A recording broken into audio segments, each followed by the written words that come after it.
The train station was crowded with commuters, each lost in their own world, some reading newspapers, others staring at their phones. It was a typical Tuesday morning in the city, a rush of activity but also a quiet hum beneath it all.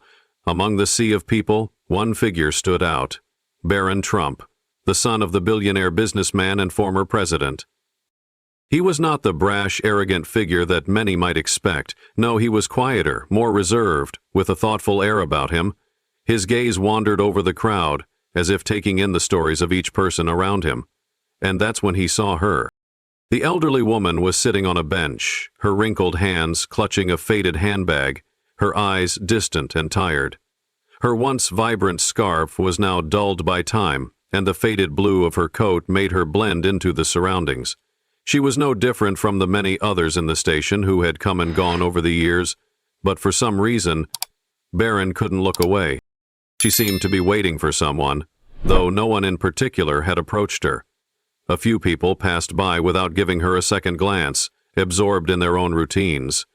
Barron felt a strange tug in his chest, a desire to reach out, to do something to make her feel seen, if only for a moment. It wasn't much. A simple gesture, really, but to Barron, it felt like it might change something. He walked over to her, careful not to startle her, and cleared his throat gently. The woman's head turned slowly, her eyes meeting his with an air of quiet surprise. "Excuse me, ma'am," Barron began, his voice soft but steady. "I couldn't help but notice that you seemed to be waiting for someone. Would you mind if I kept you company for a while?" The woman blinked, clearly taken aback by the unexpected kindness. Her lips parted as if to speak, but faltered, unsure of how to respond. After a moment's pause, she gave him a small, appreciative smile. "Not at all," she said, her voice frail but warm. "I'm just waiting for my son. He's usually on the later train." Barron nodded, taking a seat beside her. He didn't ask too many questions. He didn't need to. Sometimes it was enough just to sit in silence with someone, offering nothing more than presence. They sat together for a while, neither speaking. Barron could feel the weight of the years that hung between them, the life lived and the stories left untold. He didn't know why, but he felt an overwhelming sense of peace in that moment, as though the world had slowed down just for the two of them.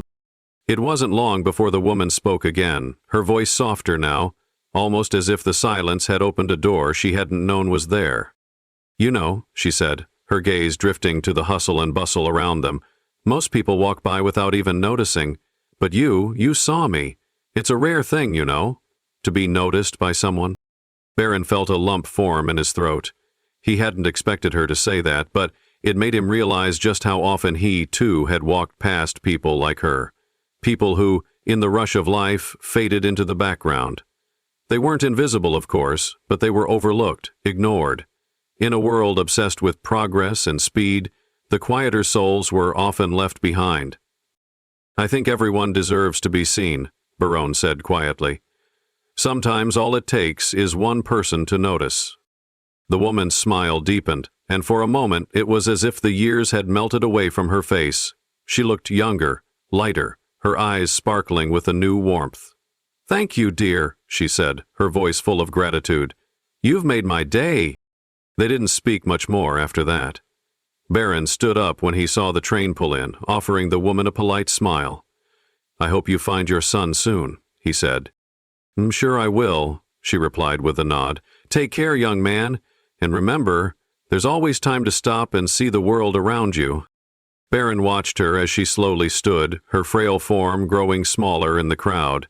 He felt a deep sense of fulfillment, knowing that, in the midst of all the rushing, he had managed to give a small moment of kindness to someone who needed it, and perhaps in doing so, he had reminded himself of something important, that sometimes the most meaningful connections are the ones that are most easily overlooked. As the train doors closed and he took his seat, Barron couldn't help but smile. There was something magical about the way that moment had unfolded, something simple yet profound.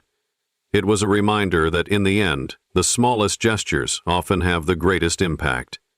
Thank you for watching this video.